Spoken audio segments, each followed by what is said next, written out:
Namaste everyone. It is my pleasure and honor to introduce today's speaker Shefali Vaidya. Shefali is a well-known activist. She wrote articles on dharma, history, politics, temple architecture, Indian textile, travel and parenting. I read her Marathi book Ghar Hindate Akashi. It is a very nice book and it is bestseller too. Shefali writes in various magazines. Many of us must have read her famous article in Swaraj magazine. Shefali runs a video blog, Chef Special. Shefali also works with traditional and new media. She works with various websites and magazines for content management. I'm sure many of us saw Shefali on TV debates presenting Sanatan Dharma positively. She is an editorial consultant for Rhythm Digital Media, Pune. Shefali completed her master's in mass communication from Pune University. She also holds postgraduate diploma in Indology and Spanish.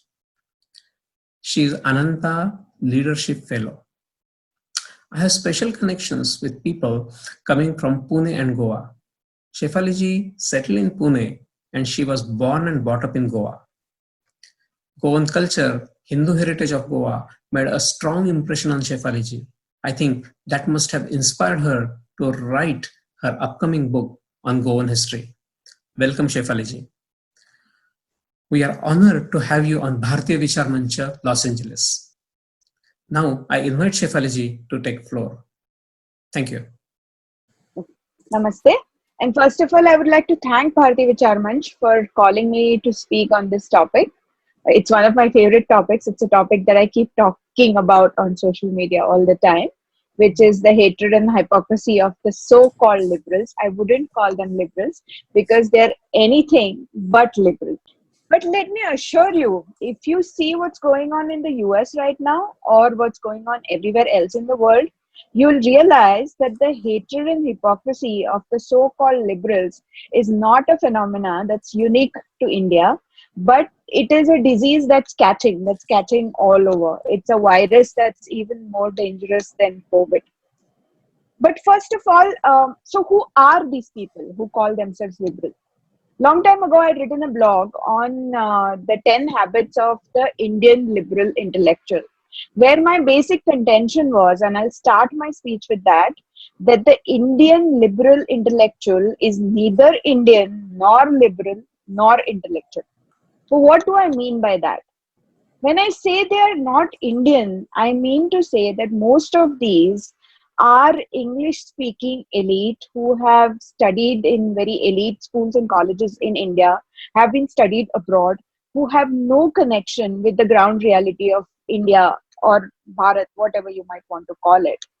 Whenever they want to quote someone, they will never quote an Indian figure or an Indian person on any subject, but they will quote Homer and Odyssey and Plato and Socrates, but they will not quote Chanakya or Valmiki or Ved Vyas. So only time when they will quote Indian authors or Indian scriptures or Hindu scriptures is when they want to mock the scriptures. So they want to mock feminism, they'll bring in Manu, and that cherry picking that one quote by Manu, completely negating everything that he has said and everything. And Manu basically collated and coded the laws. So there is lot in Manusmriti, but they will not quote it. They'll cherry pick that one selective quote and they will say, okay, this is representative of the entire Indian scriptures. So which is why they are not Indian, and they're not Indian in their thought. They're not Indian in their mindset. They're not Indian in their actions. So everything that they look at is from a Western point of view. So their glance at themselves, their glance at their own history, their glance at what India is all about and what makes India tick is completely not India-centric. These are the deracinated, self-loathing, English-speaking Indians, the true inheritors of Macaulay's heritage. So we've established that the so-called liberals are not Indian. Now I'll come to the part where I'll show why they are not liberals. The basic tenet of liberalism says by definition that a liberal has to be open-minded, he or she has to be respectful of other people's opinion, and they have to be completely unbiased when it comes to judging a particular issue on its merits. But the people who call themselves liberal in India, they have a completely one-sided, selective way of looking at things. So they will looking at everything from the prism of, and they will use keywords like Brahminical patriarchy. They will use keywords like toxic masculinity. They will use keywords like Islamophobia. So any criticism of anything that a person from a particular community does in India, you say anything even mildly critical, and you're accused of being Islamophobic. Like recently, I quoted Rabindranath Tagore on Twitter when he had said something about Hindu-Muslim relations in India, and it was critical. So I was accused of being Islamophobic. You quote Baba Sahib Ambedkar, you quote Baba Sahib Ambedkar verbatim, what he has said about the Hindu-Muslim problem. I am not saying it. Dr. Ambedkar is saying it, but I still get called Islamophobic just because I have been quoting somebody whom they claim to respect, by the way. Both Gurudev Tagore as well as Baba Sahib Ambedkar are considered to be these liberal icons. But then again, they cherry pick selective quotes from these people, and anything that you want to say, but they also said this, then they will completely negate you and they'll call you Islamophobic. Heck, they'll call you Islamophobic if you talk about a terror attack committed in the name of Islam somewhere, and they will say, oh, but you're being Islamophobic. Why are you sharing hatred? So they don't have a problem with the people who are actually doing those terrorist acts. They don't have a problem with Adil Dar blowing himself up with a truck of explosives and killing our CRPF soldiers. But if you talk about it and if you call it what it is, that's a jihadi crime, then they will call you Islamophobic. So this kind of selective outrage, this kind of biased view, this kind of continuously judging people on standards that they think are sacrosanct is definitely not a sign of being liberal. So the Indian liberal intellectual is neither Indian nor liberal. Now we come to intellectual. So what makes an intellectual? Just a degree in sociology? Just a degree in political science? The fact that for 70 years you've had a monopoly to write history textbooks? So you have one of India's foremost quote unquote intellectuals, Romila Thapar, saying in a speech that Yudhishthir gave up his throne because he was inspired by the Buddha. I mean, even a child who goes to school in India in third and fourth standard will tell you that the Mahabharata predated the Buddhist period, Buddha's life. So how could Yudhishthir have been inspired by the Buddha? But this lady who has written textbooks and who is basically considered to be the last word in Indian history, I would call it distortions, but that is what most people refer to her as. And she makes these ridiculous statements and they get away unchallenged. So you have somebody like Arundhati Roy, who is basically just a half-baked moron, who will say a statement like, and I'm from Goa. She will say that the Indian army basically came to Goa and it was they occupied it forcibly, and then they did not allow the minority community of Goa to have a voice. I mean, what rubbish. People have no concept of reality, people have no concept of history, and based on some degree that they have and which may not even be in history, they call themselves intellectuals or historians.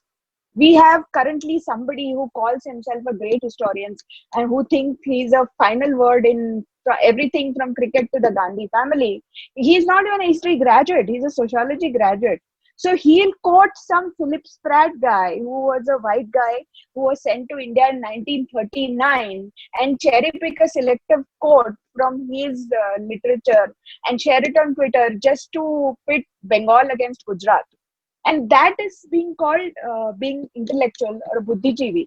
It is not for nothing that the Prime Minister described this gang of Indian liberal intellectuals who are neither Indian nor liberal nor intellectual as the Khan market gang.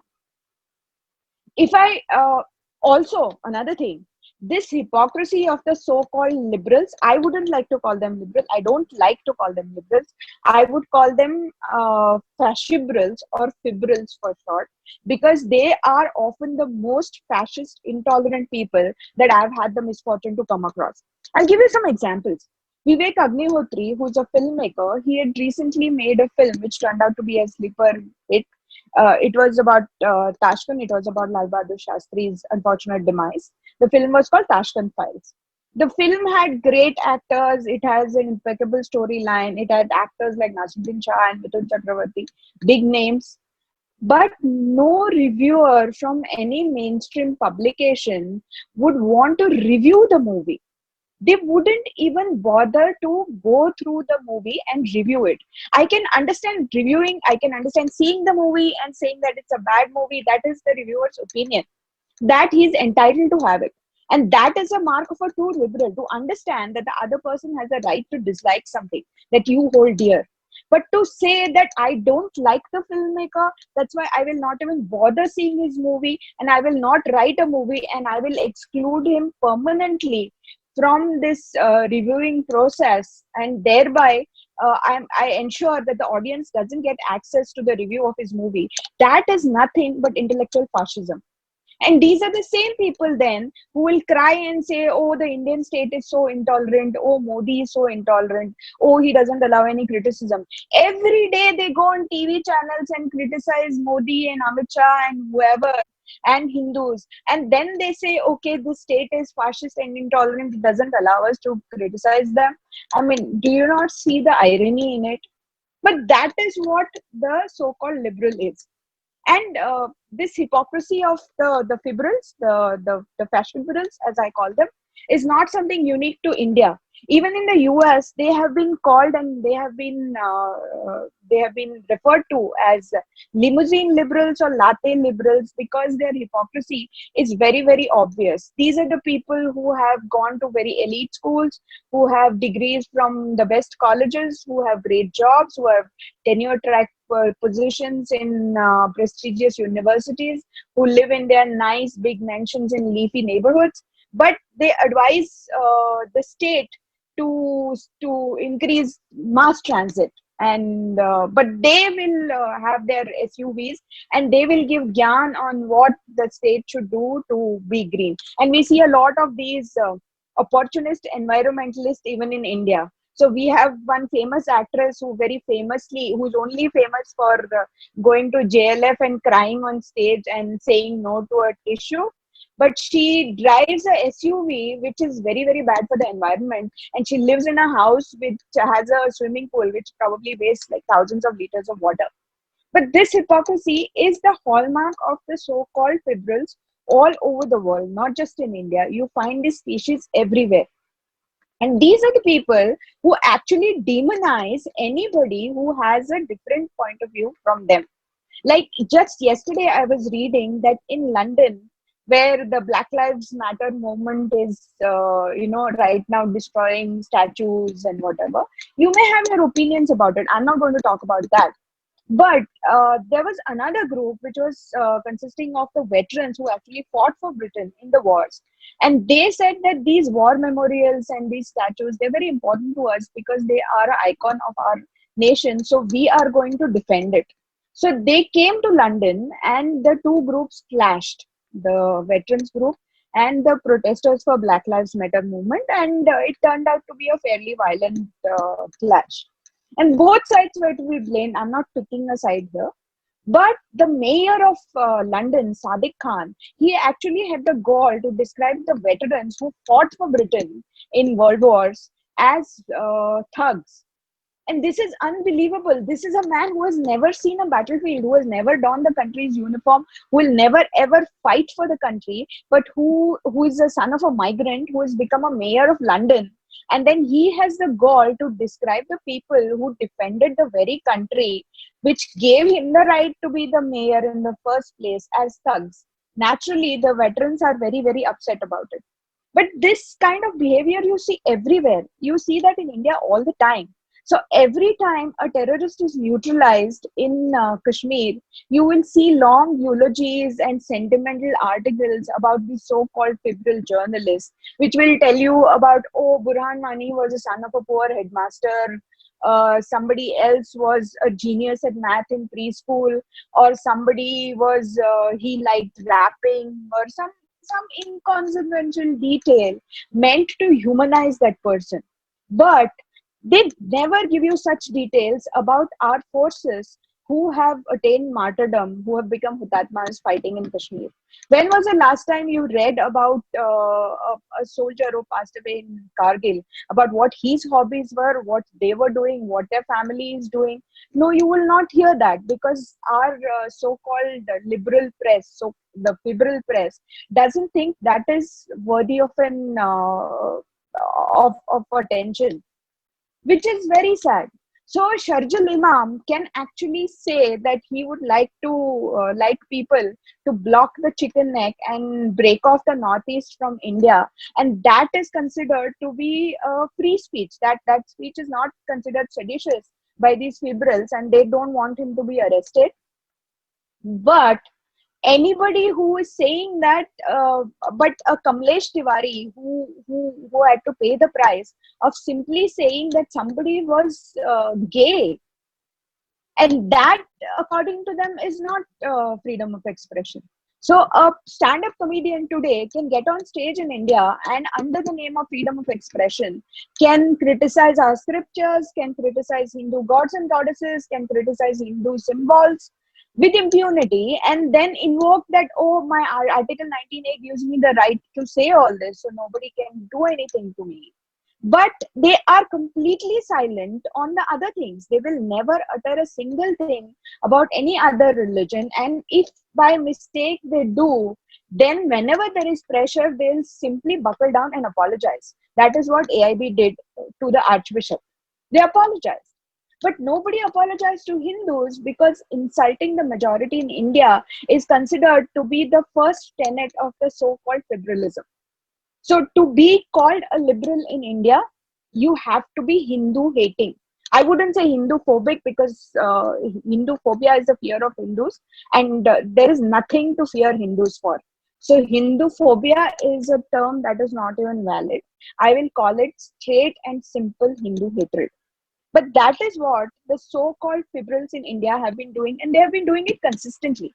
It's not a phenomenon that is post 2014, even though in post 2014 it's become more obvious, more extreme, and more in your face, because they realize that despite their outrage, despite their selective outrage, despite their sustained propaganda, the people of this country are beginning to see what this propaganda is really all about.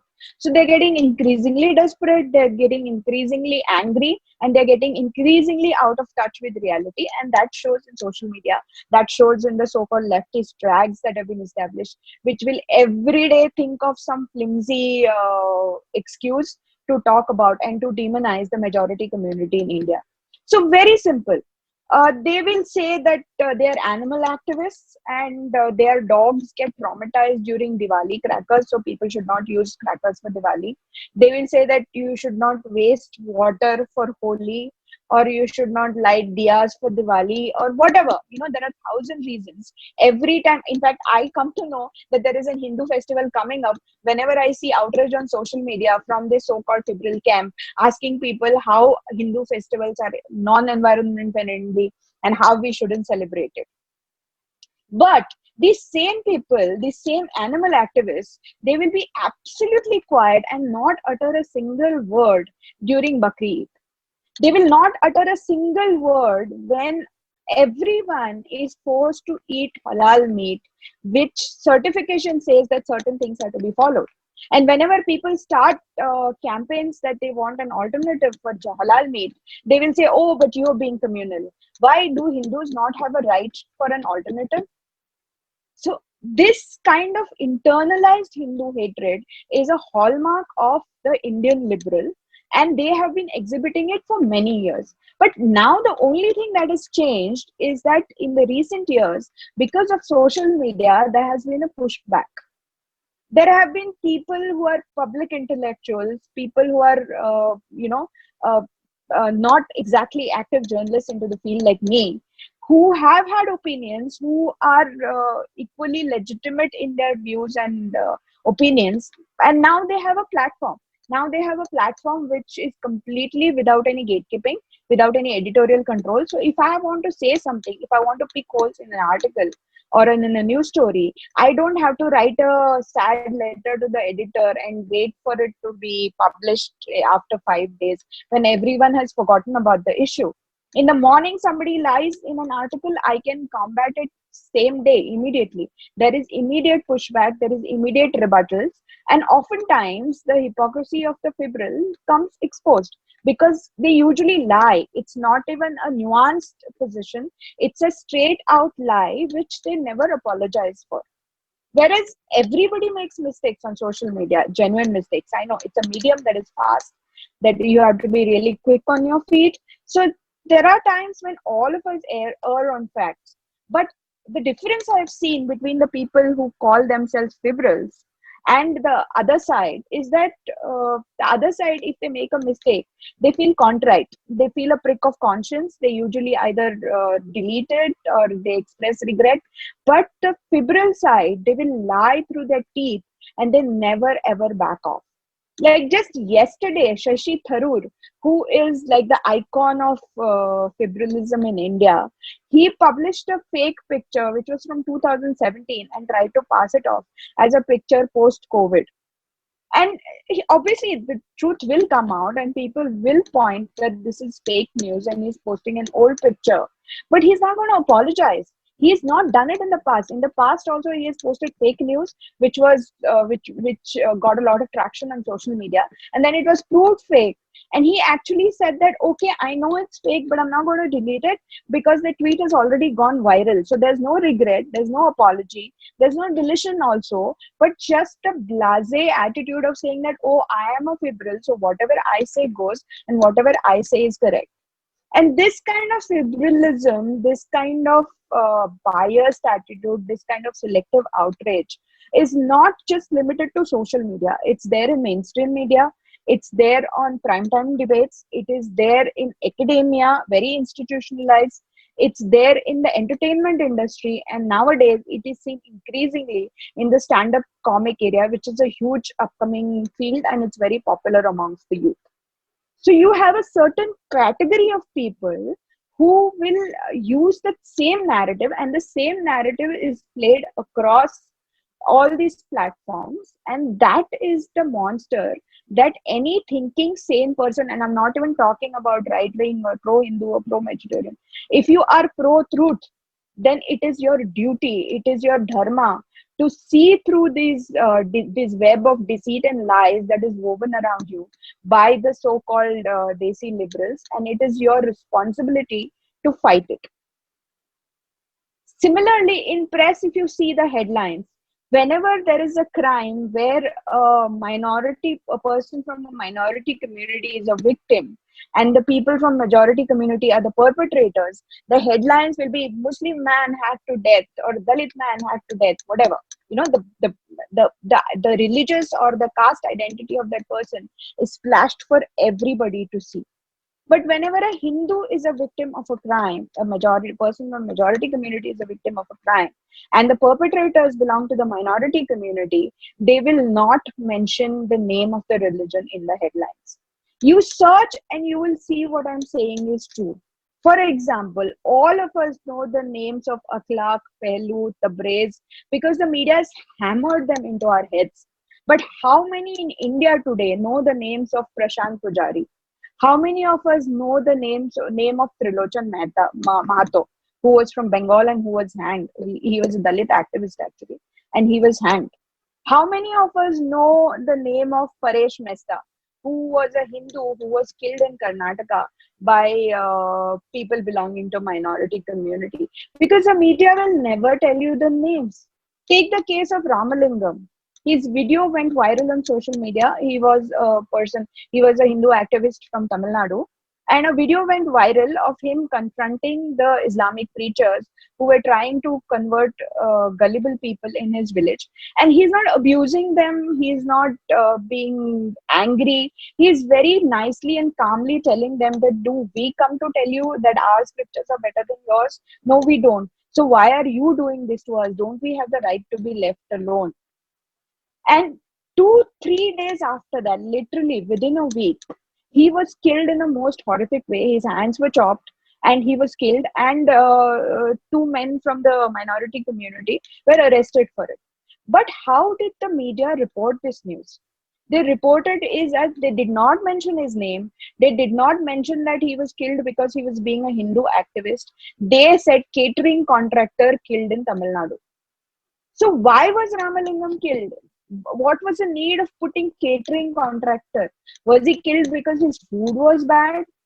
It's very obvious why he was killed, and the police have arrested people also. So you know that it was a communal crime, and he was killed because he was instrumental in blocking illegal conversions. But you wouldn't even give the dead respect. You wouldn't even mention the truth in your reports, and you were describing him as a catering contractor. That really hurt. Similarly, after the sad death of Akhlaq, and I'm not condoning it, it was very bad. But even now, if I say Akhlaq, all of you know who Akhlaq was, where Dadri is, and what happened there. And India was called Lynchistan, it was called a murder capital, all sorts of names, the whole country because of one incident. But a guy called Prashant Pujari, who was the only son of his parents, and he ran a small flower shop in Mudbidre in Karnataka. He was a Gorakshak, he was an activist for against illegal cow slaughter. He was killed in the market of Mudbidre by some people who had links with PFI, the extremist organization. And everybody knows they were arrested and all that, but that's not the point.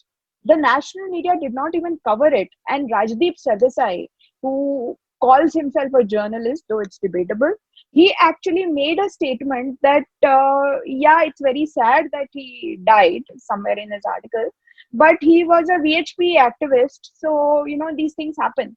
So just because he's a Vishwa Hindu Parishad activist doesn't mean that he has a right to life.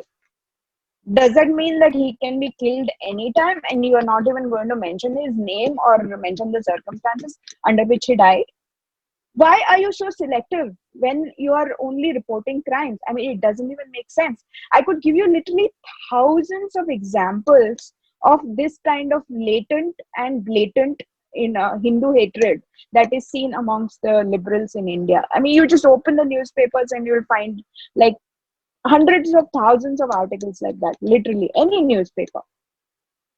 But most of the times, maybe because we are not trained as readers, so we are not clued in to read the narrative, so we just let it go. Or sometimes it's very cleverly inserted in one or two lines in the entire article. So you can see it. It's like there is how would you call it, a fakir or somebody who said that he was going to heal corona patients by touching, very recent news somewhere in UP, I think his name was Aslam. And he touched people and he said, with my touch I can cure corona, and he finally died of corona. This is big news, right? But this news was covered even in international publications. But what they wrote was, they did not write the man's name, they did not write that he was an Islamic fakir. They said he was an Indian holy man who claimed to cure people. What does the term Indian holy man without a name, what image does it conjure to your mind? To those who do not know the reality of India, they would probably think sadhu. They'll probably think somebody with saffron robes and long beards and doing it. And this is done deliberately. So every time you will see some Bengali Kala Jadoo guy with a name like Aslam or Abdullah or whatever, who's an absolute quack doing a crime, the newspaper articles will have a caricature of a Hindu Baba, Hindu Sadhu, with a big tika and looking, smiling evilly. You search and you'll find this kind of latent Hindu phobia, Hindu hatred everywhere in the Indian media. I'm not going to give you examples simply because they're just too many examples. You just search Hindu hatred in Google, and you will find literally hundreds and hundreds of examples. But this is sort of Hindu hatred has become institutionalized in India, in academia, in entertainment, in stand-up comic acts, in the media. It's only now that the narrative is beginning to break. But having said that, the hold of this cabal, hold of this Khan market, you scratch my back, I scratch your back, is so strong that despite all this, somebody who doesn't even have a master's degree gets placed in some journalism school in Harvard as an associate professor. That is the reach that the cabal has.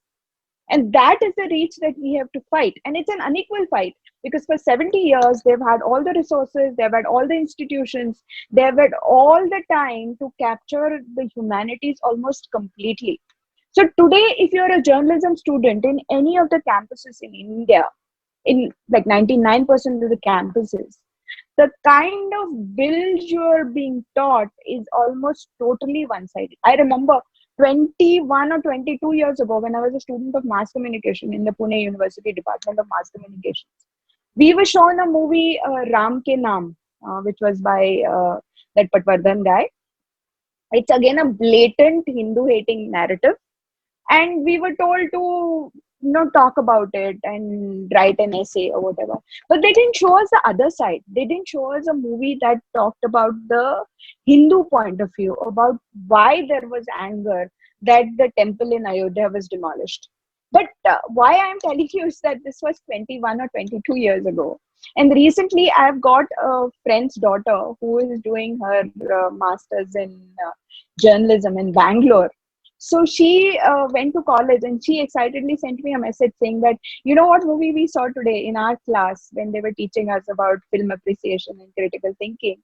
I said, which one? Even though I had this sense of deja vu. They said it's Ram Ke Naam by some guy called Anand Patel. Now, this is a generation which has not seen the struggle. I mean, she was probably not even born when the structure in Ayodhya was demolished. But she is still being shown this movie, and that is her narrative. And that is the power that the fibrile narrative has in academia, particularly in humanities, in journalism, in all these fields. So that brings me to the question. I think I've already crossed my time. It's already been more than 40 minutes. So I will come to the next part. Okay, this is the problem. Now, what can we do? What is the solution?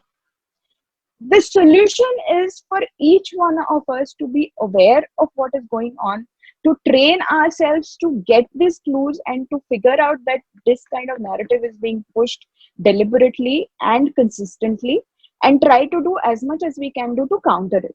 Fortunately, we have a medium now. That medium is called social media. It has its own problems.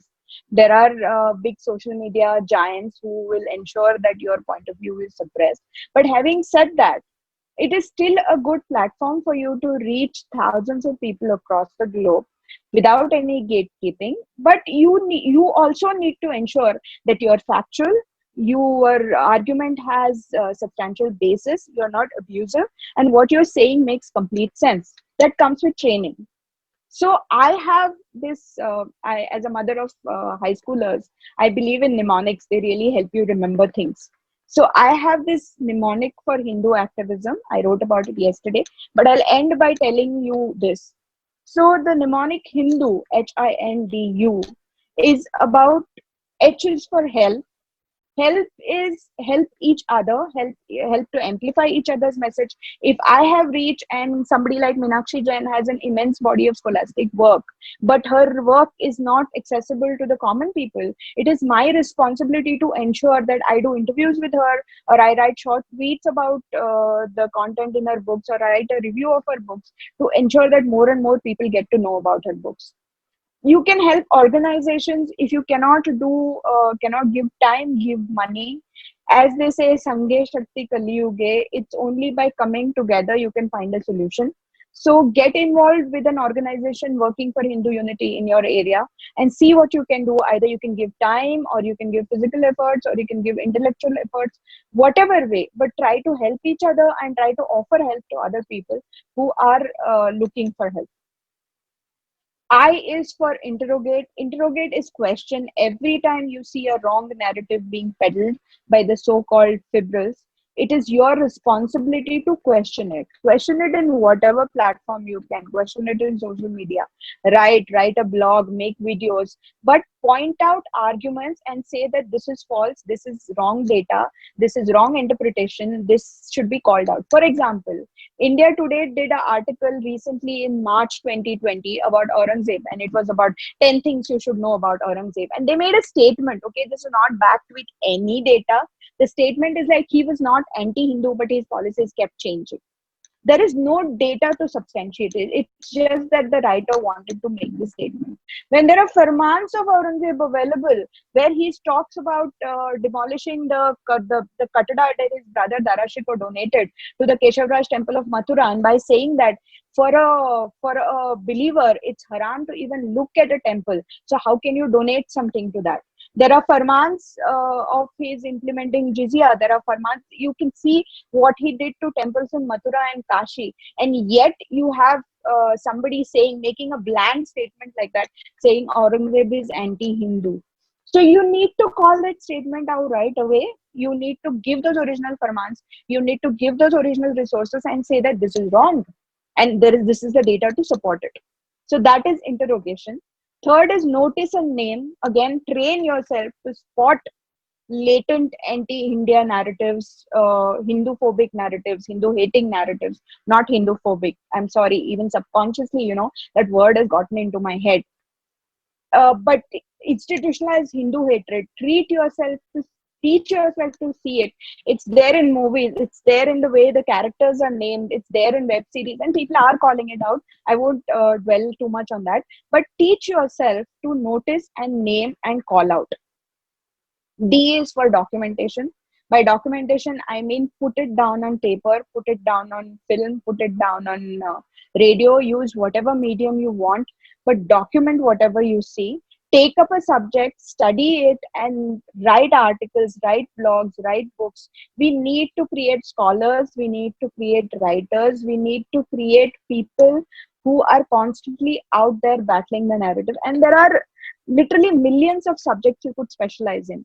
There is somebody, I forgot the name unfortunately, because he or she writes under the pseudonym, but they do a Mahabharat series in Indic Today, and it's a beautiful series. I just read an article today about Mahusha, but that person is consistently limiting himself just to Mahabharat and just to things that are not so popular about Mahabharat, but which have a lot of meaning to a lot of people. And he or she, I don't know who that person is, they write continuously about different topics. So there are n number of topics that you can specialize in. Like, I do not know anything about economy, so I don't write about economy, but I understand temples, I understand textiles, I understand social media propaganda. So I stick myself to only writing about these topics. And of course, I'm from Goa, so I'm passionate about Goan history and I understand Goan history. I understand the reality of Goa, so I talk about Goan history. And I'm a parent, so I talk about parenting. But I talk about these areas because I understand these areas. I don't write about sports because I don't understand sports. I don't understand movies. So, I mean, I understand movies, but I'm not learned enough to write critiques about movies. So, I'm not going to talk about it. So, find your area, document it in whatever way you can. Don't worry whether you have the requisite writing skills or documenting skills or whatever. They will develop. If you keep doing it enough times, it just practice makes perfect. So you keep writing, you'll get better at it. You do online courses, you perfect on your technique, and you will be there. Don't worry about the techniques. Just make sure that your language is clean, that you're not abusive, that you're fact based, and you're consistent. Consistency is very important. Otherwise, there are people who are very brilliant and they'll write one or two great pieces, and after that, it should kind of fade from the horizon. So please don't do that. And the last U is to understand. To do all of this, you need to understand your own self better, your own roots better, your own country better, your own philosophy better, your own faith better.